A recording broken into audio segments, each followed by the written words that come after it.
So Summer Game Fest is going on right now with all like the big announcements and stuff going on and the new trailers and showcasing games and just kind of celebrating games. Like, I've watched a good amount of it, but I'm not really impressed by a lot of stuff. I'm going to be honest. I'm not super impressed so far. I didn't really watch the PlayStation stuff back, what was that, a week or two ago? I didn't really watch theirs because I don't have a PlayStation 5 and I'm not super into PlayStation games. So just as like I just want to talk about like what my highlights are right now, or what are my highlights or potential highlights from Summer Game Fest and IGN Expo and Freedom Games Showcase. I haven't watched the Netflix stuff. I don't care about that. There was what I have watched of that. I wasn't a fan of, so I kind of skipped over that. But yeah, let's just jump right in, and we're kind of gonna just list it out. Not really like a top 10 or anything. Just these are all the things I thought looked interesting and that I kind of want to play. Starting off the list, it's Warhammer 40k Darktide. I've just gotten into Warhammer 40k, not like Age of Sigmar, but 40k, and I'm looking forward to this game. I'm currently making this Friday night. We are about to start playing Vermintide 2, and I just want to make the video real quick. And this is kind of a successor to Vermintide in a different universe, but made by the same guys that made Vermintide. So that's kind of why it's called Darktide, I think. And I'm looking forward to it. I want to play it. It looks really fun. Both me and Mike agreed that it looks really good and we want to play it. Then we also have the other AAA game called the Callisto Protocol, which looks really good. It's made by former Dead Space guys, and it has that Dead Space feel, but it feels a bit quicker. The combat and movement feels like just a bit quicker than Dead Space. So I'm looking forward to that. Next up, we have actually, like, the rest of these are indie games, except maybe Witchfire. But next up, we have The Unliving, where you play as a necromancer, kill people,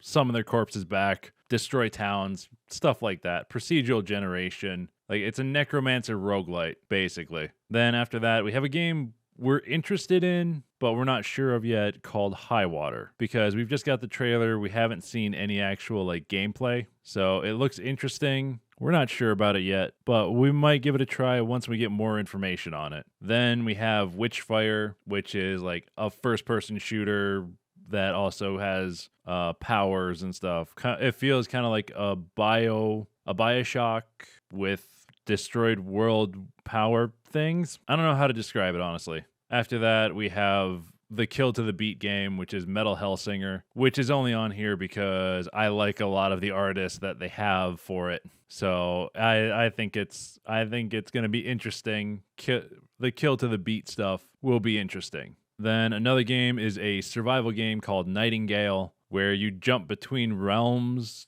to go and get resources and kill certain things, and it looks like an interesting concept. I don't know how well it's going to work because it might turn out like Icarus, where we have not touched that game since, well, like the second or third week. Then after Nightingale, we have Symphony of War, which is out right now, which I'm thinking I'm going to start playing and do a 10-hour impression on. It might be the third or fourth one I do because I have a few that I have ready. Then after that, we have basically a prehistoric evolving game called Roots of, what is the name of this?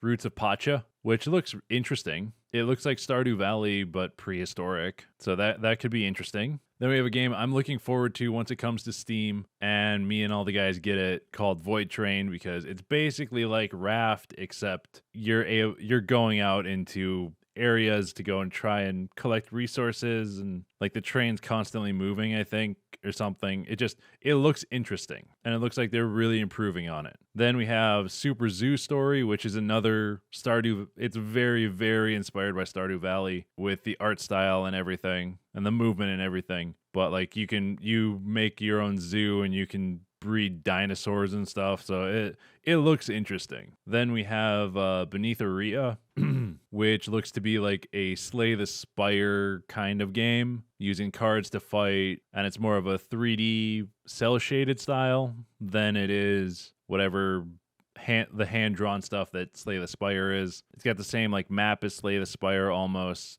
plus the card system. It looks interesting. It looks very interesting to me. Then we have what I think is going to be like kind of a new Hollow Knight type thing, or Hollow Knight combined with Gris, which is Rose and Locket, which just, it looks fun. It looks like a fun platformer, bullet hell kind of game. Then after that, we have, it's called Vice.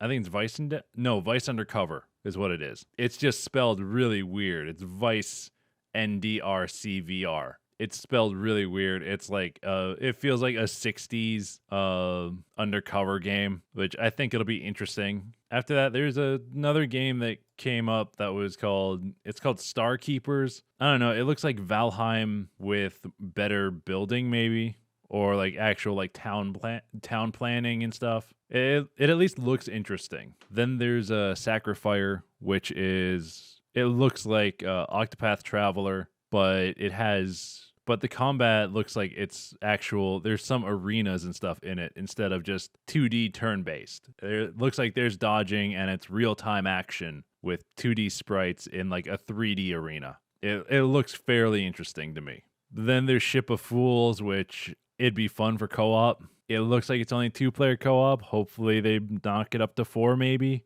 But yeah, Ship of Fools, just because we can kill each other. That makes it always more fun. Then we've got There Is No Light, which looks kind of like a Dead Cells type game. So I think it'll be fun. I think it'll be interesting, but I'm not 100% sold on it. So it might be wait a little bit once it comes out to see what it's actually about and how people actually like receive it. Because it could also be like Slain, where you just lose your character all the fucking time. Because there are a few screens where I'm like, I don't know where the character is in that whole trailer. And then we've got The Last Worker, just because it feels like a Stanley Parable type thing, but it just looks funny. So I think that'll be a fun game just to go and play through once. Then there's the last two are Against All Odds, which is like a Wipeout type game. And then we have One Lonely Outpost, which is another kind of builder Stardew Valley type game. So I think so far those are all the ones that I think are interesting enough to maybe go and play and maybe do like a 10-hour review on. But there's been so much that they've shown that it's just that I'm just like, I don't care. This doesn't look interesting. This doesn't look one bit remotely interesting to me, or like I hate the art style or something. There's just something in a lot of the games that they've shown, indie or bigger titles, that just I'm not a fan of. So yeah, that's my list for what I've seen. What do you guys think of all those games? What do you think of the Summer Game Fest? Like how's it going for you guys? What is there anything you're actually like looking forward to that I didn't include? Because this is my personal list, and I want to know what your guys' list is. But yeah, with that out the way, hope you guys have a nice day. Don't forget to like, subscribe, and let's have some more fun with this channel. Monday, I'm either going to put out an Apex video of just Josh raging at Chipotle, or we're going to put up another one of these videos talking about the Xbox and Bethesda showcase. I think that's the only one that's coming up still. No, there's Guerilla Collective and stuff that happened today, so we'll talk about that too. We'll talk about the last couple of days of Summer Games Fest. But yeah, that's all I got, guys. Peace.